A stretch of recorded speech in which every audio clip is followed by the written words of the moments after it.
All right, lecture 3 is about learning how to cope with stress, and this is something that we can all benefit from. Your vocabulary words for today are cognitive appraisal, denial, intellectualization, progressive relaxation, meditation, and biofeedback. So, there are psychological strategies for coping with stress.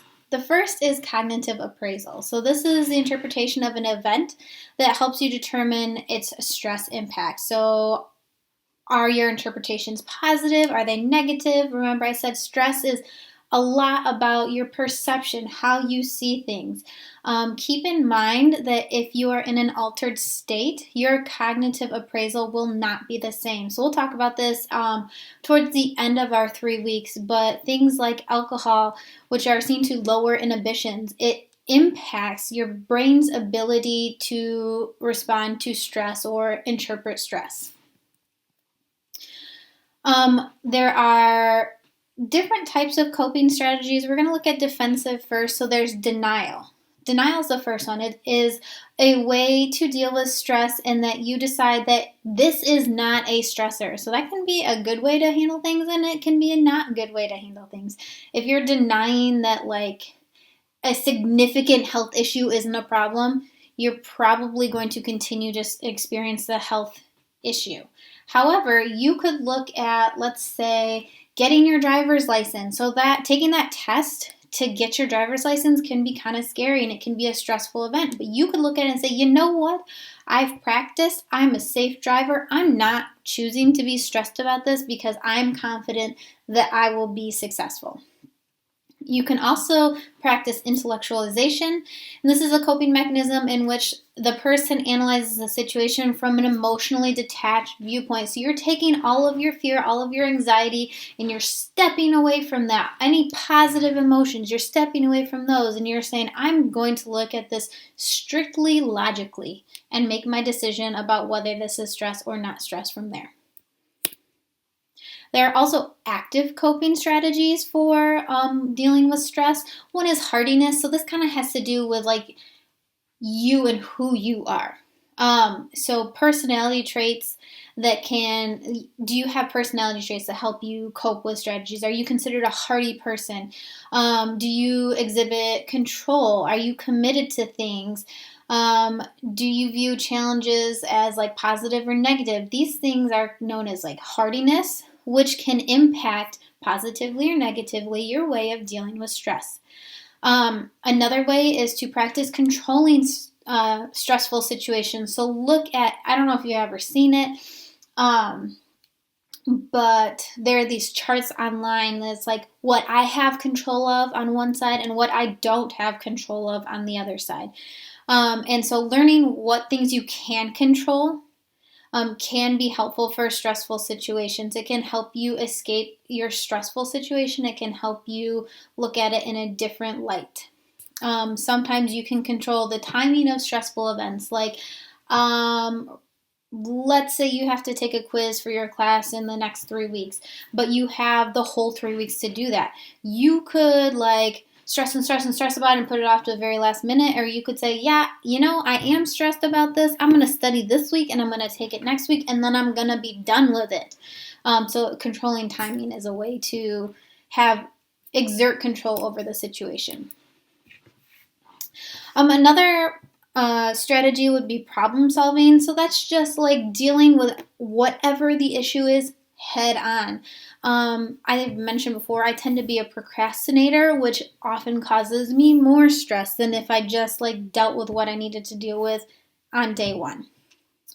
And then your self-talk or the way you talk to other people about the situation is also a coping strategy. So are you an optimist? Are you looking at something like, yeah, I'm going to get through this and it's going to be great, or I'm going to like come out stronger? Or are you a pessimist and you're like, yeah, this is a really crappy situation and there's just no positive outlook on it?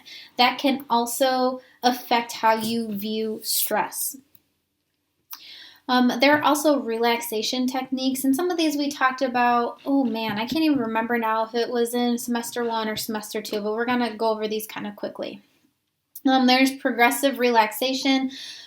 This can take place with meditation or yoga or on its own, but you're generally lying down, get comfy, and then try focusing on different muscle groups at one time. So you might tense your muscle groups and then release the tension slowly so that you can feel the tension like seeping out of your body, which makes me sound really like flighty-headed sometimes, but it actually works. Like if you've ever done yoga and like gotten to the end where you're in Savasana and you're kind of just laying there and you're imagining your body relaxing, it actually does. It does work. Try it. There are lots of free YouTube videos of yoga. You can also try meditation, which is something that my brain is going like 100 miles a minute, and I have a really hard time meditating because I don't know how to slow that down and turn it off. But meditating is focusing your attention on just clearing your mind and just like finding inner peace, but like, just kind of calming down. Like I said, I've not found that to be beneficial for me probably mostly because I haven't mastered the skill, but my brain is just always going. And if I'm not doing something, I'm thinking about all the things I could be doing. Biofeedback is one that I know we definitely have talked about before, but it's learning to control your bodily states by monitoring them. So like if your heart rate gets too high, if you're wearing a heart rate monitor, then it will start to beep, so that if you're in a situation where you can control what's happening, if you can remove yourself from that stressful situation, then your heart rate will lower. There is I know that I pull in the office all the time, but there's this office clip where Stanley has a heart rate monitor, and every time Michael gets close to him, it starts going off because Michael is the stressor. And that's an example of biofeedback. Humor is another great way to deal with stress. Laughing, literally, it like helps release tension. However, there are downsides to that, and that like you don't want to be the person that is like making fun of a super serious situation, because people might look at you like you're a crazy, insensitive butthead. So just be careful how you practice the humor. Know when and where is appropriate. You can practice it in your brain to relieve your stress, but know if it is an appropriate situation to be sharing that humor with others. Other things you can do, exercise. That's one that you probably hear people talking about all the time. You're going to burn off your stress by going for a run or going to the gym, even going for a walk. Just getting outside can be a stress relief. You can take part in support groups or receive professional help. There is training out there to help you cope with stress. You can take a course on that. You can improve interpersonal skills. So that's how you relate to those around you, which is valuable no matter if you're talking about stress or just like life in general. Like improving the way that we talk to other people is always a good thing. So the main idea of today's lecture was that we all deal with stress differently, and there are good ways and bad ways to deal with stress. So find some ones that work for you so that you can be as calm and as even-keeled and as happy as possible.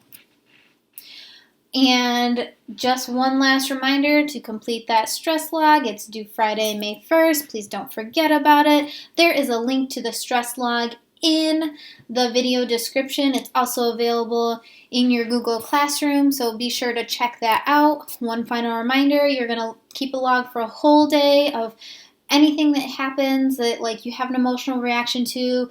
What was the event? What was your reaction? Was it good? Was it bad? Be specific as possible. There is a template available online, although if you find a way that works for you, awesome. Use that. And then part 2, your analysis and reflection, 1 paragraph. How was your overall mood for the day? Did you have good events? Did you have bad events? Which was more prevalent? What happened more often? And then talk about ways that you personally can focus on positive events to help alleviate some of the stress in your life. Remember, this is due Friday, May 1st, and it is worth 15 points. As always, if you have any questions, shoot me an email at brittany.dambro@lansingschools.net. Bye, guys.